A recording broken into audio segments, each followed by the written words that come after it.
오늘 저는 마음의 청결에 대해서 이 문제를 좀 다뤄보고자 합니다. 굉장히 중요한 문제입니다. 마음의 청결. 예. 좀 부담이 될 수 있는 말씀이 될 수도 있지만은 여러분 기다마 이 말씀을 듣고 마음에 새기면 큰 복을 받을 것입니다.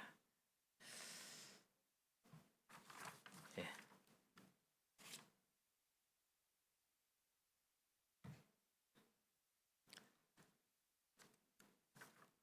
넘어가질 않네요. 이것이. 예.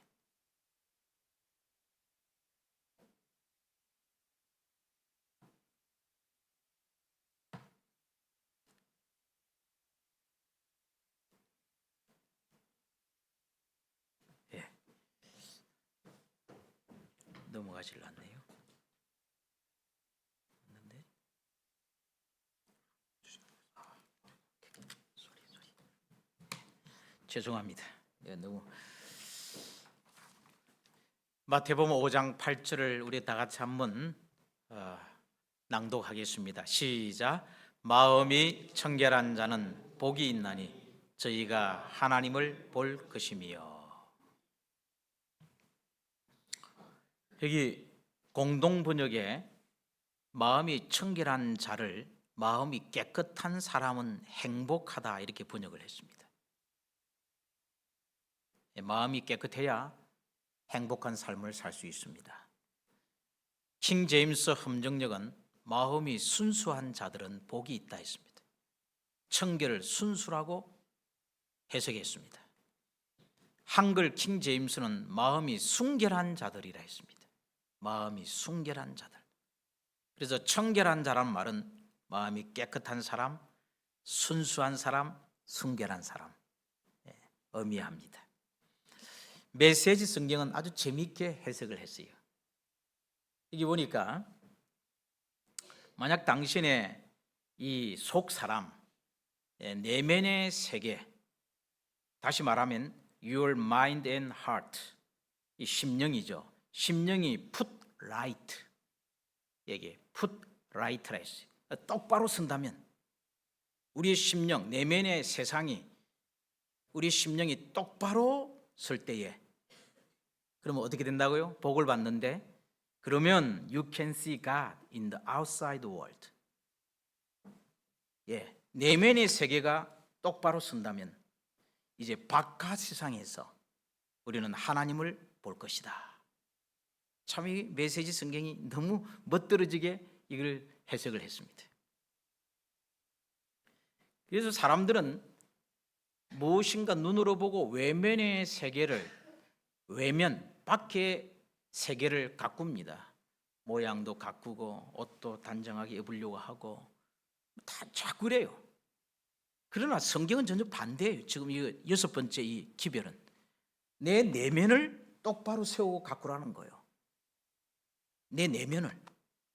그러면 바깥 세상에서 우리는 하나님을 볼 수 있을 것이다. 예. 자, 여러분 이 팔복은 핵심이 마음입니다. 첫 번째 복, 심령이 가난한 자는 복이 있다 했죠. 심령, 마음이죠. 여섯 번째 복, 마음이 청결한 자는 복이 있다, 행복하다 그래 했습니다. 이 팔복은 마음을 다루고 있어요. 우리 마음을. 행동이 아닙니다. 우리 주님은 머리가 청결한 자는 복이 있나니 하지 않았습니다. 행위가 청결한 자는 복이 있나니 하지 않았습니다. 외모가 청결한 자는 복이 있나니 말씀하지 않았습니다. 마음이 청결한 자는 복이 있다 그랬어요. 마음이 청결해야 된다. 그러므로 여러분 기독교란 무엇인가? 기독교는 머리 종교가 아닙니다. 손발 종교가 아니에요. 기독교는 마음의 가슴의 종교입니다. 내 가슴의 종교. 그래서 우리 예수님께서 이런 말씀을 하셨죠. 예, 머리로 내가 알고 입으로 공언은 하지만은 마음이 주께로부터 멀리 떨어져 있는 사람에게 책망하셨어요. 이 백성이 입술로는 나를 존경하나 그 마음은 내게서 멀리 떨어져 있도다. 예. 하나님은 우리의 입술이나 머리를 보지 않습니다. 언제나 우리의 마음 중심을 보십니다. 여러분, 이 마음은 전 인격의 중심입니다. 인격의 중심. 마음은 인간의 모든 것이 이 마음에서 흘러나옵니다. 그래서 원천입니다. 원천. 자, 그러므로 마음의 변화, 이 마음이 내 마음이 변하지 않고서는 내 생각이 절대로 변하지 않습니다. 내 행동의 변화도 기대할 수가 없는 것입니다. 우리는 흔히 신앙생활은 마음을 점진적으로 바꾸어 나가는 것이라고 이해를 합니다. 절대로 그렇지 않습니다. 기독교는 점진적인 개량을 목표로 하지 않습니다. 기독교는 주님이 새로운 마음을 주시는 바로 거기에서 출발합니다. 새 마음은 주님이 주시는데 그때부터 그냥 새로운 사람이 되는 거예요. 내가 10년, 20년 내 습관도 조금씩 바꾸어가고 내 기질도 조금씩 바꾸어가고 내 마음도 조금씩 개량해 가겠다. 그게 아닙니다. 사무엘상 10장 9절에 보면 그가는 사울입니다. 사무엘에게서 떠나려고 몸을 돌이킬 때에 하나님이 뭘 주셨어요? 저는 이 구절을 읽고 참 감동을 받습니다. 사울이 사무엘에게서 떠나려고 몸을 돌이킬 때에 하나님이 새 마음을 주셨단 말이에요. 하나님께서 왕으로 선택했죠. 통치를 잘 할 수 있고 백성을 잘 다스릴 수 있는 새로운 마음을 바로 적시 주셨단 말입니다. 그러면 사울이 해야 할 의무가 뭡니까? 하나님께 부여받은, 하나님께 선물로 받은 이 새로운 마음을 관리를 잘 해야 돼요. 하나님의 뜻에 맞게 자기 고집 피우면 안 되고 불순종하면 안 되고 전적으로 하나님께 순종하면서 하나님의 뜻에 맞게끔 내 마음을 관리를 해야 되는데 사울은 실패했습니다. 그래서 하나님께서 하나님의 마음에 합당한 사람을 찾았습니다. 그래서 사무엘 선지자 보고 이새의 집에 가라 했죠. 아들들이 쫙 서 있습니다. 장자 엘리압을 보니 키도 크고 얼마나 잘생겼는지 바로 저 사람이다. 하나님이 내가 저 사람을 버렸다. 나 여호와는 외모를 보지 않고 중심을 본다. 그래서 막내 아들 다윗을 선택하신 겁니다.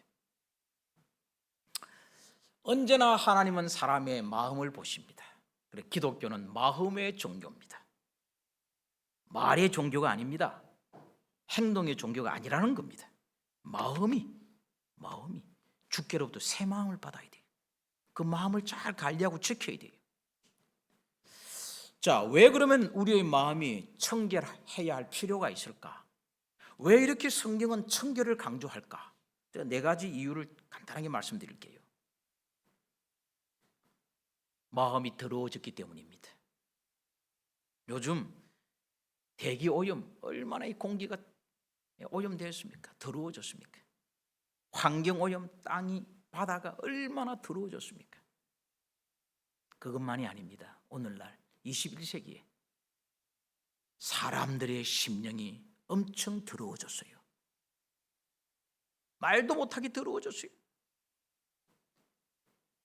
만물보다 거짓되고 심히 부패한 것이 마음이라고 했어요. 마음에서 나오는 것이 사람을 더럽게 한다 했어요. 악한 생각, 살인, 간음, 음란, 도둑질, 거짓 증거, 회방. 연일 TV와 인터넷 뉴스, 신문에서 이런 것들 보고 있습니다.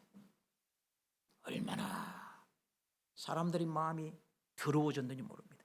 그래서 마음의 청결이 필요합니다. 두 번째는 하나님과 교제하기 위해서입니다. 모든 사람으로 더불어 화평과 거룩함을 쫓으라 했어요. 이것이 없이는 아무도 주를 보지 못한다. 이 말은 화평, 거룩함은 청결이죠. 마음의 청결. 이걸 우리가 쫓고 이것을 추구하고 이렇게 할 때 하나님과 진정한 교제가 있다. 그런 말씀이 되겠습니다. 왜요? 하나님은 깨끗하신 분이니까. 차마 악을 보지 못하는 분이니까. 예, 하나님, 거룩하신 하나님과 교제하려면 우리의 심령이 청결해져야 합니다. 하나님의 뜻입니다. 예, 하나님의 뜻은 이것이니 너희의 거룩함이라. 내가 거룩하니 너희도 거룩하라. 예, 하나님의 뜻입니다. 그래서 마음의 청결은 하나님의 백성을 향한 하나님의 절대적인 요구입니다. 하나님의 뜻인 것입니다. 이것이 하나님 나라에 들어가기 위한 절대 조건이죠. 계시록 21장 27절 무엇이든지 속된 것이나 가증한 일 또는 거짓말하는 자는 결코 그리로 들어오지 못하되 결코 천국에 들어가지 못합니다. 예. 음행하는 자나 우상 숭배하는 자나 간음, 탐색, 남색, 도적, 탐욕, 술 취하는 것, 모욕하는 자, 속여 빼앗는 자들은 하나님 나라를 유업으로 받지 못한다. 그래서 우리가 이 땅에 살 때에 반드시 해결해야 할 문제가 있습니다. 바로 그것은 마음의 불결을 해결해야 합니다. 마음의 불결, 내 마음에 자리 잡고 있는 이 불결한 것들, 이걸 청산하는 작업을 하셔야 되는 거예요. 연말 기도주일이 뭡니까? 그거 하는 기간 아닙니까? 대속죄일 기간. 그래서 회개하고 1년을 돌아보며 회개하고 말씀을 비춰서 내 자신이 잘못 살아왔으면 주 앞에 회개하고 기도하고 주께로부터 새로운 마음을 받는 거예요. 자, 그러면 청결한 마음은 무엇을 의미할까? 예, 깨끗하고 순수한 마음입니다. 아주 깨끗하고 순수한 마음. 이 청결이란 이 뜻은 헬라어로 카타로스입니다. 카타로스. 이 카타로스라는 이 단어가 사용된 네 가지 용례가 있습니다. 어떨 때 카타로스라는 말을 참 청결하다 이 말을 썼는가 하면 예수님 당시의 사람들이 더러운 옷을 빨아서 깨끗해졌을 때 그 옷이 깨끗해지면 카타로스, 옷이 카타로스해졌다 그랬어요. 견아와 죽정이가 다 제거된 순수한 알고 카타로스. 물이나 다른 불순물이 섞이지 않은 포도즙, 합금되지 않은 금속, 그것을 카타로스라 했습니다. 불평하고 비겁하고 따르지 않는 군인들을 빼버린 최정예 부대, 그 군인들을 카타로스라 했어요. 뭡니까? 이거는 불순물이 섞이지 않은 거예요. 불순물이 이질적인 것이 섞이지 않은 거예요. 그래서 깨끗하고 순수한 마음을 주께서는 청결한 마음이라고 하셨다. 두 번째는 두 갈래로 나누어짐이 없는 마음입니다. 두 갈래로 우리 마음이 나누어지면 안 돼요. 여기 키에르 케코로라는 유명한 철학자, 이런 말을 해요. 기독교 철학자가 청결한 마음이란 우리의 의지가 한 대상만을 향해서 드려진 마음이다. 얼마나 멋진 말입니까? 청결한 마음이란 우리의 의지가 한 대상, 누굽니까? 하나님만을 향해서 드려진 마음, 이게 청결한 마음이라는 겁니다. 다윗은 전심으로 여호와를 구하는 자가 복이 있다고 했습니다. 전심으로 여호와를 구하고, 이 청결한 자죠. 갈렙, 마음이 그들과 달라서 나를 온전히 쫓아선 자. 하나님 중심에서 마음이 갈라지지 않는 일편단심한 마음, 이 청결한 마음입니다. 나다나엘 보고 보라 이는 참 이스라엘 사람이라 그 속에 뭐가 없다? 간사한 것이 없다. 표리부동하지 않아요. 똑같아요. 속과 끝이 똑같아요. 이것을 청결한 마음이라고 성경은 말하고 있는 겁니다. 세 번째, 생애에서 죄를 버리는 것을 지배적인 원칙으로 삼는 마음입니다. 죄를 미워하는 마음이죠. 쉽게 말하면 죄를 아주 싫어하고 미워하는 마음이. 내 생애에서 죄를 버리는 겁니다. 의도적으로 피하고 그것을 버리는 거죠. 그것을 지배적인 원칙으로 삼고 살아가는 그런 마음. 이 청결한 마음이죠. 오리겐이 이런 말을 했습니다. 모든 죄는 영혼을 더럽게 한다. 그 다음에 치리봉사 85페이지, 죄의 감각은 생명의 샘을 오염시킨다. The sense of sin이라 했어요. 죄의 감각, 우리 오감으로 하는 이런 것들이요, 포이즌이라는 말을 썼습니다. 우리 마음은 생명의 스프링입니다. 생명의 샘이 우리 마음에 있는데 그것을 포이즌, 독약을 지어가지고 완전히 오염시킨다는 거예요. 죄에 대한 감각입니다. 감각.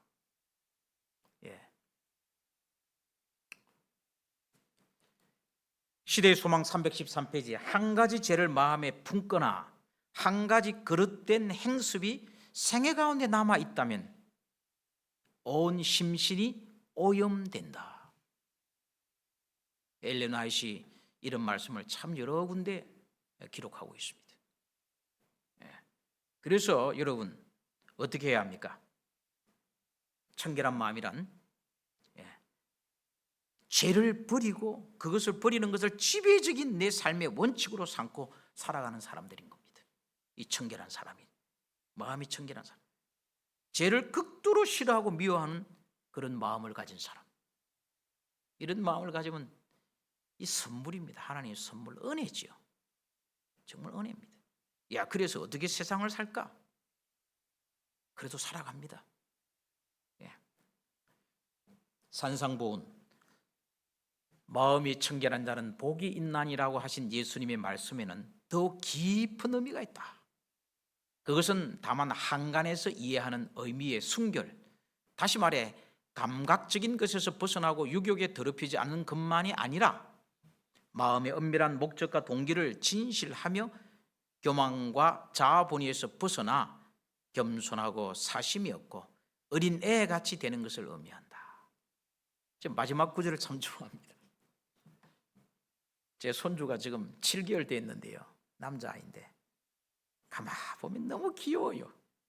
천진난만해요. 그 아이가 천진난만. 얼마나 하루에도 수백 번 웃어요. 웃고 아주. 그 어린 아이의 마음에 무슨 욕심이 있고 이기심이 있고 사심이 있겠습니까?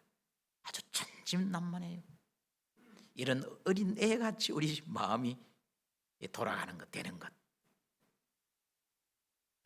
참 어떻게 하면 그렇게 될 수 있을까요?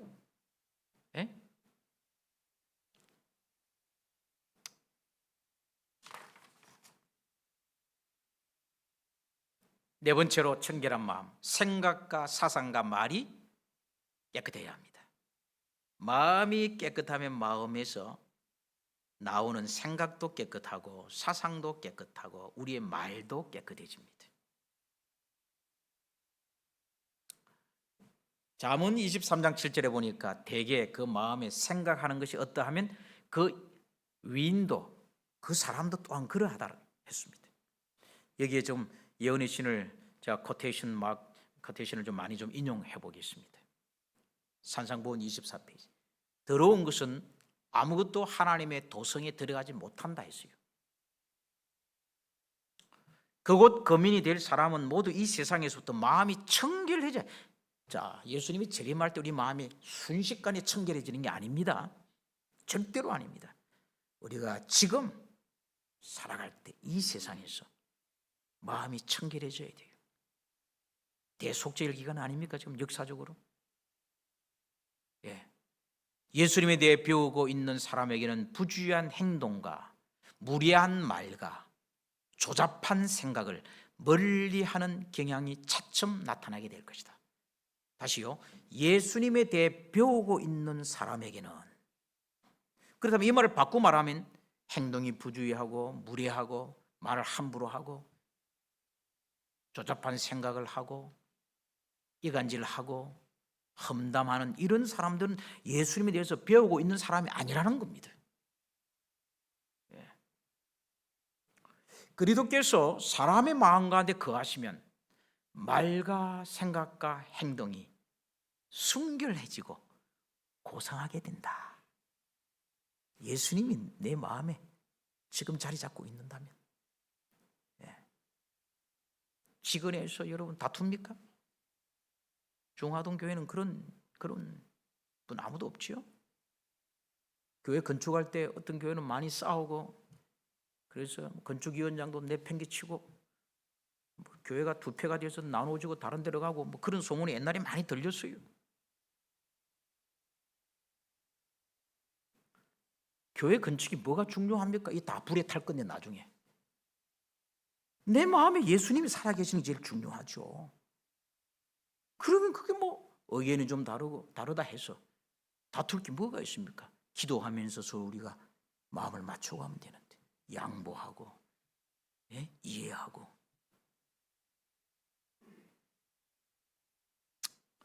우리 교회 어느 한 분이, 여집사님이 저 시골에 저 어디 교회를 좀 나가고 있는데 그 땅을 사가지고 몇 번씩 가고 또 저희 교회도 오는데, 목사님 나 그 교회 가기 싫어요. 왜 그래요? 그 교회 직원회를 하는데 대판 싸워가지고 그냥 그게 한 장로가 일어나가지고 삿대질을 하고 상대방 자기하고 좀 의견이 다른 것을 내놓고 좀 반대했다 이거죠. 자존심 상해가지고 그냥 대판 싸우고 의자를 그냥 뒤집어 버렸대요. 그리고 밖에 나가가지고 그 집사님 있는데 그냥 계속 씩씩거리면서 그냥 내 이 교회 안 논다고 그러더래요. 아, 목사님 저 그런 교회 처음 봤습니다. 교인도 한 14명 모이는 교회인데 그런 교회 처음 봤습니다. 이래요.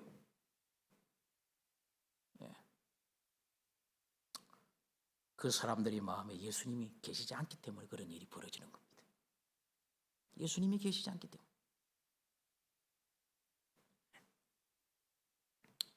한마디의 말이라도 경솔히하지 말라.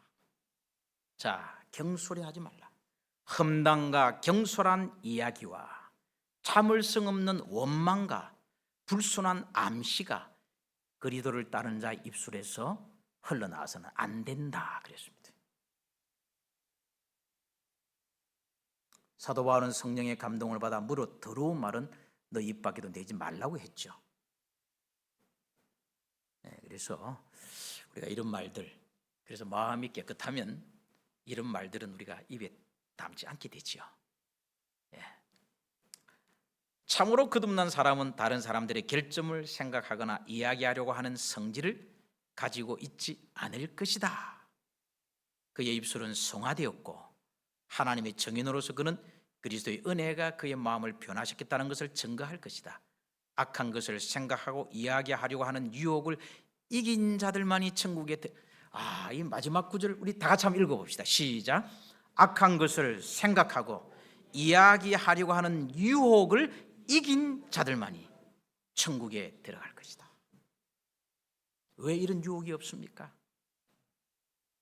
죄인이기 때문에. 아직 우리는 완전히 변화되지 않았어요. 완전히 거룩한 사람. 죄인이 우리가 악한 것을 늘 악한 것이 생각나고 그걸 이야기하려고 하는 유혹을 늘 당합니다. 그러나 우리가 이것을 이겨야 되겠죠. 그런 자들만이 천국에 들어갈 것이다. 참. 그럼 어떻게 하면 우리 마음이 청결해질 수 있을까요? 제가 제 나름대로 기도하면서 4가지를 뽑아보았습니다. 이것이 오늘 청결한 자에 대한 핵심인데요. 오늘. 어떻게 하면 우리 마음이 청결해질 수 있을까? 자, 첫째, 주님이 청결한 마음, 새 영과 새 마음을 우리에게 주셔야 합니다. 다른 방법이 없습니다. 왜요? 자, 여기 한번 보겠습니다. 히브리 7장 26절. 자, 우리에게 대제사장이 하늘에 계시죠, 지금요. 예수님. 그분은 거룩하다 했어요. 악이 없어요. 더러움이 없는 분이라고 했어요. 어떻게 이런 우리 예수님을 닮을 수가 있을까요? 예수님의 성품을 재현한 사람을 데리러 이 땅에 오신다고 했는데 주님이 어떻게 우리가 닮을 수 있어요? 이런 분을 모방 불가능합니다. 절대로 내 노력, 절대로 교육 안 됩니다. 방법은 하나밖에 없습니다. 예수님 당신이 가지고 있는 깨끗한 마음을 우리에게 이식시켜 주셔야 합니다. 아멘. 그분의 마음을 우리한테 그냥 이렇게 이식시켜 주셔야 돼요. 그러면 어떻게 이식되는가? 우리가 주님 앞에 나와 우리의 죄를 담당하신 예수님을 내 구주, 나의 주인으로 받아들일 때 성령님을 통해서 우리 예수님은 당신의 더러움이 없고 악이 없고 거룩하고 청결하고 깨끗한 마음을 우리에게 선물로 주시는 겁니다. 그것이 새 마음입니다. 새 영인 거예요. 이런 기적입니다. 이거는 정말 일어납니다. 우리 삶 속에. 예. 여기 에스겔 36장 26절 새 영을 너희 속에 두고 새 마음을 너에게 주되 그랬잖아요. 준다고 했잖아요. 육신에서 굳은 마음을 제하고 부드러운 마음을 준다고 하셨습니다. 그럼 우리는 어떻게 해야 합니까? 다윗처럼 기도해야 되죠. 하나님이여 내 속에 정한 마음을 창조해 주십시오.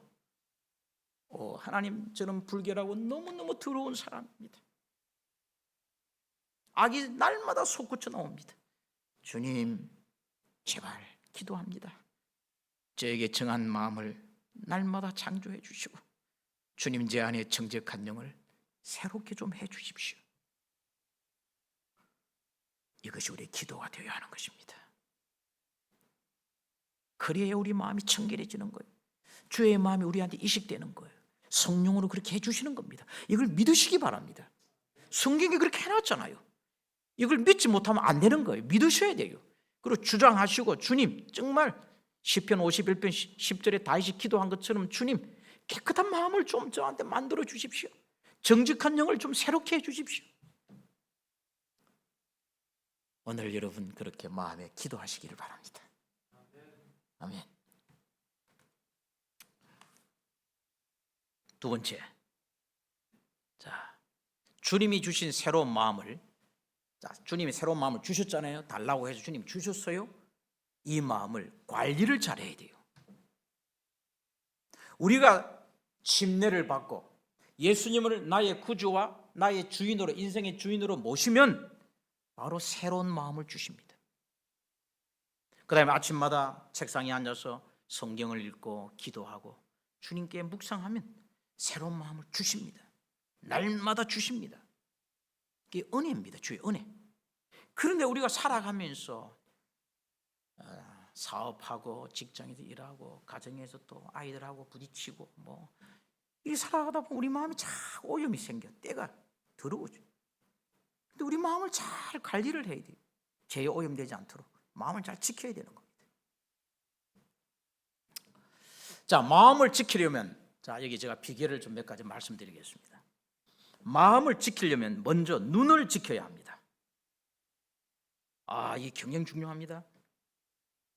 마음의 창이 눈입니다. 내 마음의 창이 눈이란 말이에요. 그래서 모든 죄의 시발점은 보는 데서 옵니다. 눈으로 보는 데서 내 마음의 창을 통해서 내 마음으로 들어오는 거예요. 차라리 우리가 두 눈이 없고 장님으로 살아가면 더 좋겠어요. 눈으로 죄 짓는 게 얼마나 많은지 몰라요. 예?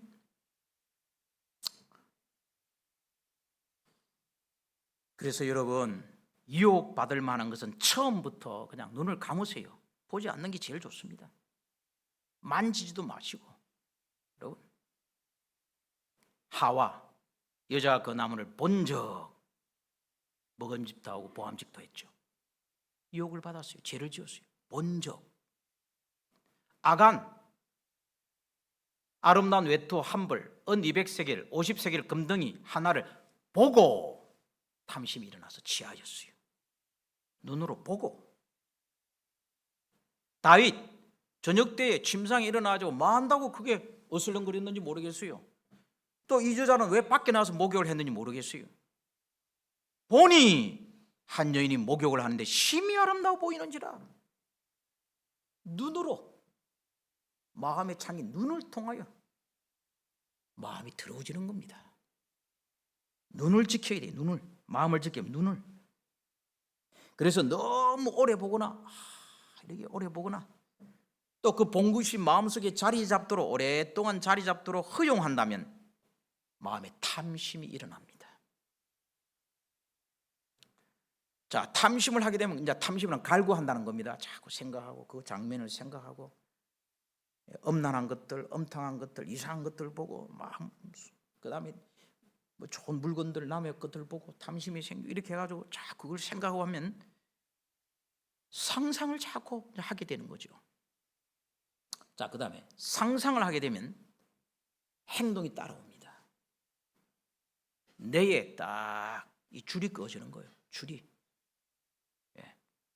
아간 탐내어 취하였나이다. 보십시오. 보고 그 다음에 탐심이 일어났고 그 다음에 취한 겁니다. 죄를 지었죠. 하와 여자가 그 과실을 따먹고 보니까 탐심이 일어난 거예요. 상상을 했죠. 야, 내가 하나님처럼 될 것 같구나. 따먹고 남편한테 주었죠. 다윗도 목욕하는 여자를 보고 야, 눈에 어른거리는 거예요. 자꾸 상상을 해요. 그래서 사자를 보냈죠. 한참 뒤에 보내가지고 왕궁에 데려오게 하고 동침했어요. 불륜을 행한 겁니다.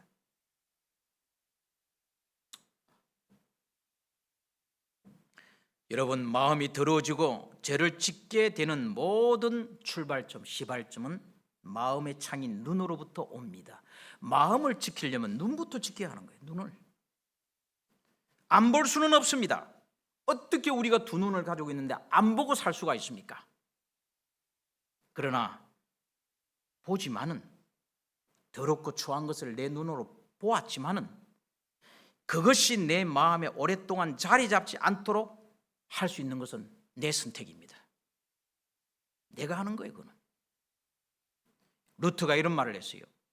새똥이, 자, 우리가 길을 걸어 다니면 새가 막 머리 위로 지나다니잖아요. 근데 새똥이 머리에 떨어지는 것은 막을 수 없어요, 우리가. 그 길을 가는데 새가 지나가다 똥을 쌌는데 머리에 툭 떨어졌어요. 그 더러운 것이 툭 떨어졌어요.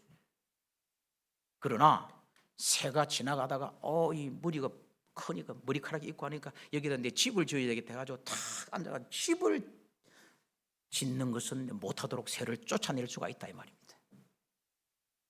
유명한 말을 했어요, 루트가.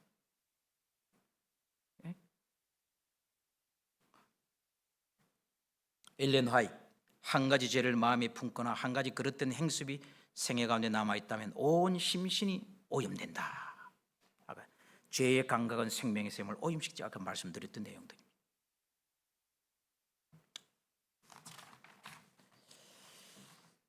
여러분, 우리의 마음을 흥분시키고 죄를 유발하게 하는 것들을 처음부터 보지 않는 것이 상책입니다.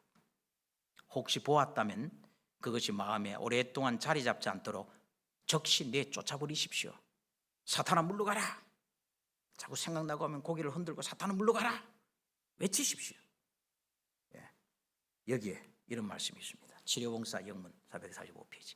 소설들은 말할 수 없는 손해를 끼친다고 엘렌 화이트가 했는데 저는 이 소설에다 몇 가지를 더 추가해 봅니다. 만화, 웹툰, 성인 웹툰 정말 지저분합니다. 게임들, 컴퓨터 게임, 영화, 야한 영화들, 야동, 포르노, 야동, 안방에서 TV를 통해 딱 채널을 돌리면 다 나옵니다. 여러분, 이 스마트폰요 조심해야 합니다. 스마트폰에 다 있어요. 정말 지저분하고 추접고 너무나 더러운 것들이, 불결한 것들이 많이 돌아다닙니다. 그것들은 상상력을 자극하고 위험으로 가득 찬 일련의 생각을 일으키게 한다. 거기에 묘사된 장면들은 그들의 생각 속에 그득그득 살아난다. 그것은 사람의 정신을 유용한 일에 적응하지 못하게 하고 영적 활동을 위하여 자격을 갖추지 못하게 한다. 그것은 성경에 대한 흥미를 말살시켜 버린다고 했어요. 하늘의 사물들이 생각 속에서 있을 자리를 얻지 못하게 된다.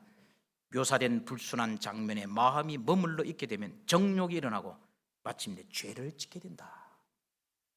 어쩌면 엘렌 화이트이 계시받고 쓴 거예요. 이렇게 사람의 심리를 순서적으로 잘 묘사해 놨는지.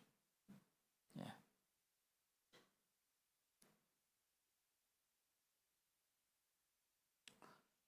세 번째는 말씀과 기도입니다.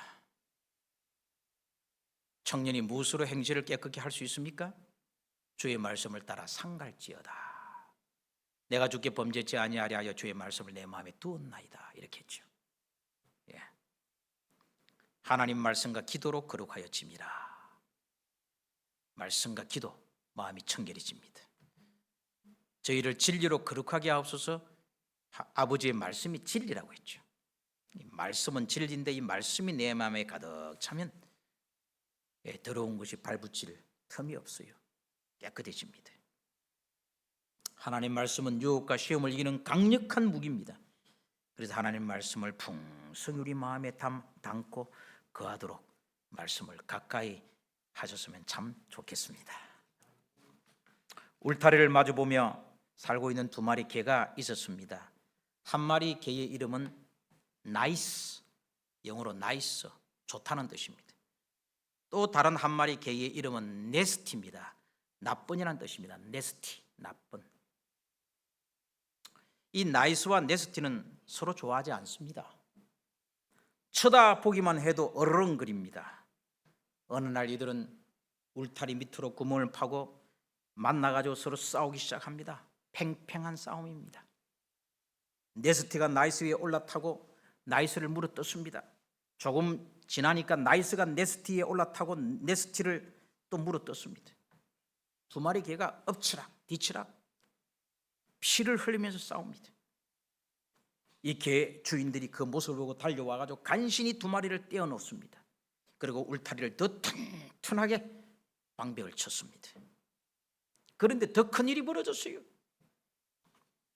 나이스 가족이 휴가를 가고 나이스에게 먹이를 주기로 했던 이 소년, 부탁했던 소년이 깜빡 잊고 바빠가지고 먹이 주는 것을 잊어버렸어요. 나이스는 물 외에는 아무것도 며칠 동안 먹지 못했습니다. 반면에 네스티는 매일 영양가 있는 음식을 먹었습니다.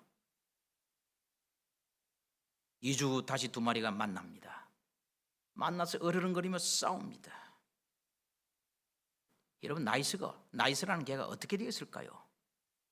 서 있을 수조차 없어요. 힘이 없어. 먹지 못해가지고. 그래도 싸웁니다. 싸워요. 어느 개가 이길까요? 어느 개가? 당연히 먹이를 많이 먹은 개가 이길 수밖에 없죠.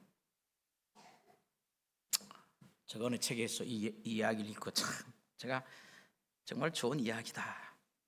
가슴이 뜨끔하고 저도 참 그랬습니다. 우리 각자는 매일 우리의 이 마음속의 뒷뜰에서, 이 내 마음의 뒷뜰에서 두 마리의 개가 싸우고 있는 것을 봅니다. 한 마리는 나이스라는 착한 개고요. 그게 선입니다. 로마서 7장에 바울이 말했죠. 선이라는 것이고, 다른 한 마리 개는 네스티라는 악한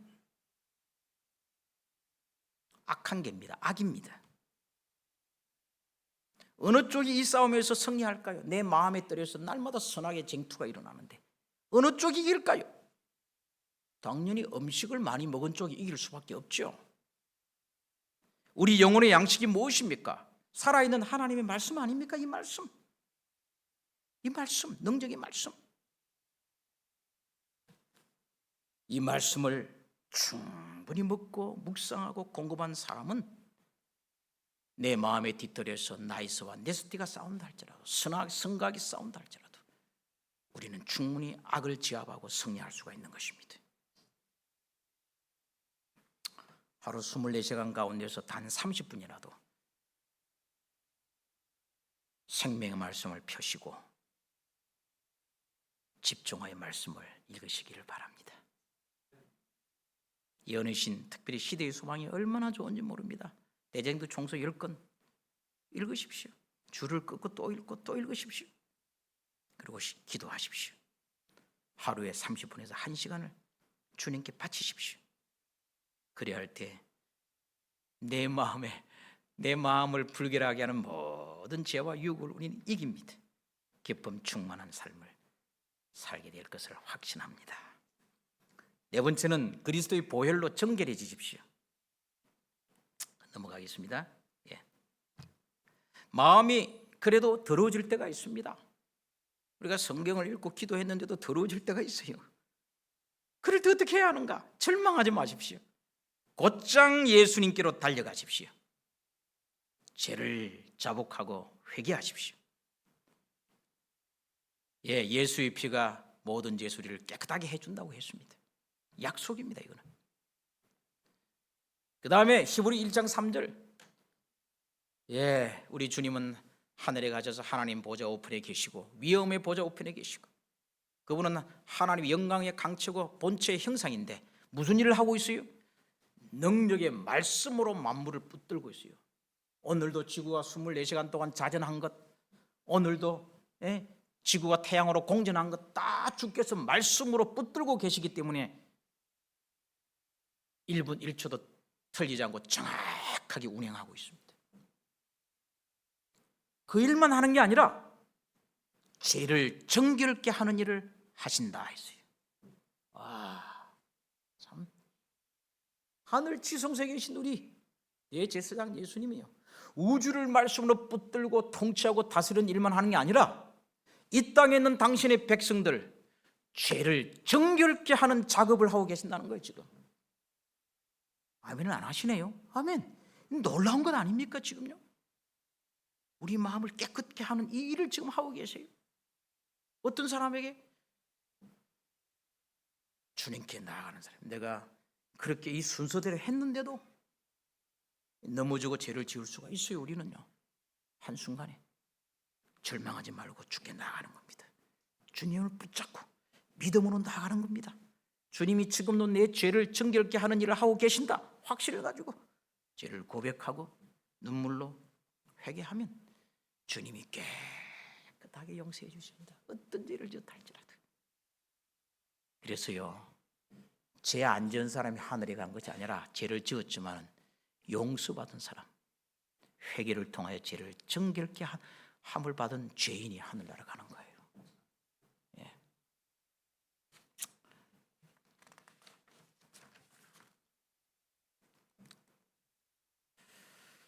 마음이 청결한 자는 복이 있다고 했습니다. 그 복이 뭐죠? 하나님을 보는 복입니다. 자, 마음이 깨끗한 사람은 하나님을 본다고 했어요. 여러분, 화장실에 거울이 다 있을 겁니다. 그 거울이 더럽고 먼지가 묻어 있고 얼룩이 막 져 있다면 가가지고 내 얼굴을 보면 보입니까? 잘 안 보여요. 그럼 어떻게 합니까? 물로서 아니면 물걸레로 깨끗이 닦습니다.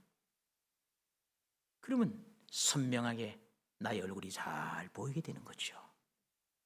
우리 마음, 영혼의 거울입니다. 영혼의 거울. 이 거울이 깨끗해요. 예수님의 형상이 반사가 되는 거예요. 보이는 거예요. 우리 주님이 보이는 거예요. 내 마음이 깨끗해야, 청결해야 우리 예수님이 더 선명하게 보이는 겁니다.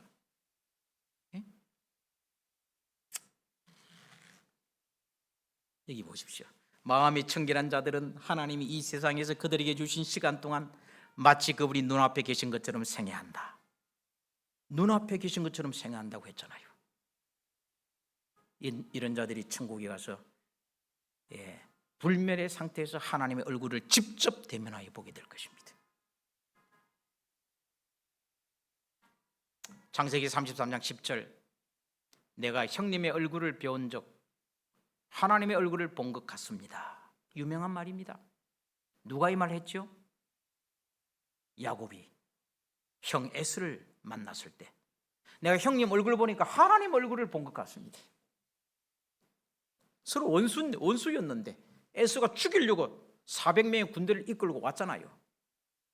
두려워서 뭐 했습니까? 야복강가에서 철야 기도해서 밤새 천사와 씨름하면서 자기의 과거의 죄들이 생각나서 다 회개하고 철저하게 회개했습니다.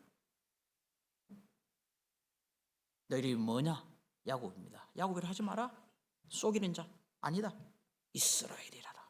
뜻이 두 가지입니다. 승리자. 그 다음에 두 번째는 이제부터 하나님이 너를 다스리신다. 나한테 너의 생애를 맡겨라. 바로 그 순간 꿈속에 멀리 떨어져서 잠자고 있는 형 에서의 꿈속에 하나님이 나타났어. 너 동생 야곱 건들면 안 돼. 하나님께서 다 감싸고 있는 거예요. 꿈속에 보여주셨어요. 그걸. 그래서 에서의 마음이 녹아난 겁니다. 아, 내가 내 동생 손대면 안 되겠구나. 하나님께 내가 큰 천벌을 받겠구나. 마음이 녹아버린 겁니다. 기적을 행했어요. 하나님께서. 이 동생도요, 모든 것 다 털고 나서 뒤 궁글고 씨름한다고 머리가 헝클어지고 옷이 다 그냥 먼지가 묻고 땀 범벅이고 다리는 쩔뚝쩔뚝. 천사가 이 고관절을 차버렸잖아요. 쩔뚝쩔뚝 하면서 형 에스를 만나러 갑니다. 여러분, 그게 부조와 선지자에 보면 그 이야기 나옵니다. 감동적이죠. 달려가지고 와락 서로 안습니다. 마냥요, 야곱이요, 기름기가 줄줄 흐르고요, 옷도 아주 막 비단 옷을 탁 입고 다리도 절지 않고 쌩쌩해서 딱 나타났다면 어떻게 했겠습니까? 에서가 이놈 봐라, 잘 먹고 잘 살았네. 아마 그랬을 겁니다. 화가 났을 거예요. 하나님이 그걸 아시고 그렇게 다 만들어 놓으신 거예요. 그때 내가 형님의 얼굴을 배운 적 하나님의 얼굴을 본 것 같습니다. 마음이 깨끗해진 사람, 더러운 것을 다 회개를 통하여 털어내고 청결해지고 깨끗한 사람에는요, 그 형님이 원수로 보이지 않은 거예요. 하나님처럼 보인 거예요. 하나님의 얼굴을 본 것처럼 그렇게 보인 거예요. 깨끗한 마음에 하나님의 형상이 반사돼가지고 형 얼굴이 하나님처럼 보인 거예요.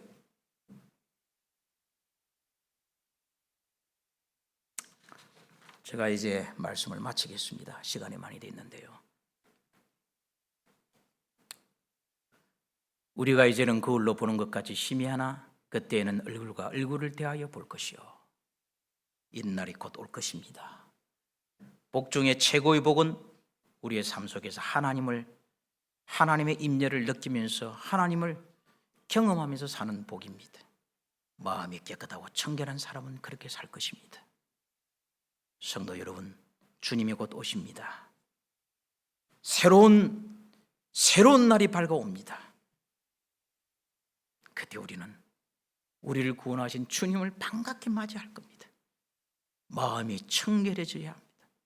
깨끗해지고 주님의 모습을 담고, 은혜의 기간이 얼마 안 남았습니다. 곧 역사하고 끝나갈 겁니다. 주님은 곧 오실 겁니다. 우리는 종말론적인 삶을 살고 있습니다. 날마다 후회 없는 유감 없는 삶을 준비하시며 살아야 합니다. 이 연말 기도 주일이 우리 중화동 교회 성도님들에게 그런 경험이 되었으면 참 좋겠습니다. 부디 우리 마음에 주님이 자정하시고, 그래서 주님이 형상이 뚜렷하게 비치고, 그 비친 형상이 사람들에게 막 그냥 조각돼서 사람 올 때 딱 하나님처럼 보이는 거예요. 다 장로님, 목사님을 보면 목사님 얼굴이 하나님처럼 보여. 내 눈에 장로님도 하나님처럼 보여. 그렇게 나를 못 살게 구는 사람들도 하나님처럼 보여. 그런 축복을 경험을 하게 되기를 바라면서 오늘 말씀을 마칩니다.